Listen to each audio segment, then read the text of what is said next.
Let's begin our examination of anti-Semitism in the modern era by focusing on the 16th to 18th centuries, a time known as the early modern period. Marked by major trends and movements such as the Protestant Reformation and the Enlightenment, the early modern period brought with it dramatic political, economic, and religious change to Europe.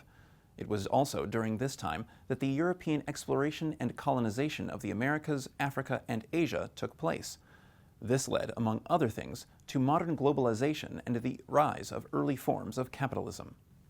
When discussing the history of the Jews of Europe, it is during this time period that the center of Jewish life was no longer concentrated in Western Europe.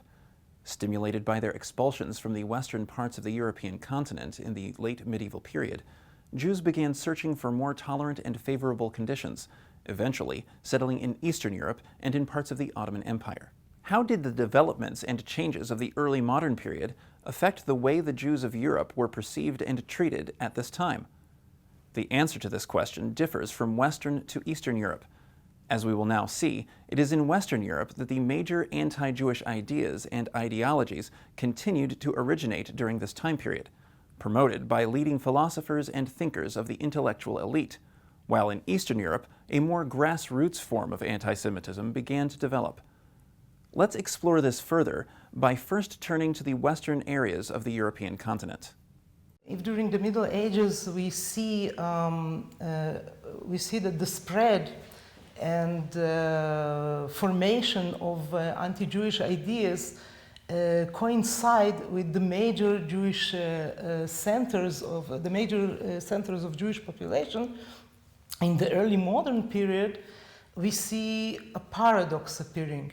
The anti-Jewish ideas continue to be produced in the Western Europe, but the major centers of Jewish population are moving to the eastern parts of Europe, to the Polish-Lithuanian Commonwealth, and also to the Ottoman Empire. This production of anti-Jewish ideas even intensifies in the Western regions in the early modern age.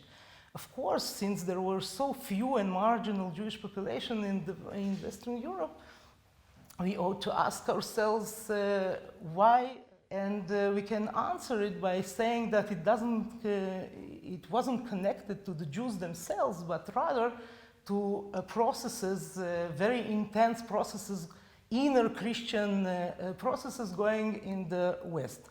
First of all, new ideologies and new movements like humanism, like Reformation, like the scientific revolution, like Enlightenment, like first signs of secularization, and so on. All of these movements clashing and arguing with each other, fighting with each other both in words and in swords, turn to the traditional archetype other, meaning the Jews, using them to define their own positions in the inner Christian polemic. So, for example, if we take the Reformation, for example, we can see a very ambivalent attitude towards the Jews. For example, Protestants that were attacked and had to protect themselves from the accusations that they are Judaizers, that they are very like the Jews, they're similar to the Jews, created a very sharp anti-Jewish new polemics on the one hand. But on the other hand, of course, when trying to define their own identity against the Catholic Church, they turned to Judaism. They had great interest in Judaism, learning Hebrew, translating the Bible from the Hebrew, showed interest in of course, in the Jewish commentaries, translated also Jewish philosophy, Jewish prayer books. All of this was very ambivalent, and this ambivalence is also impersonated in the founder of Protestantism, in Luther, Martin Luther, which also in his early works, in his famous work, Jesus the Jew, for example, showed very positive tendencies towards the Jews, criticized the traditional church attitudes towards the Jews, and so on, when he wanted to define himself against traditional Christianity. But later on, when attacked by the church, he turned to a very anti-Jewish, radical anti-Jewish positions, and even new radical anti-Jewish, not traditional, but new expressed new anti-Jewish traditions in his works, especially in his famous work published in the 30s of the 16th century on Jews and their lies.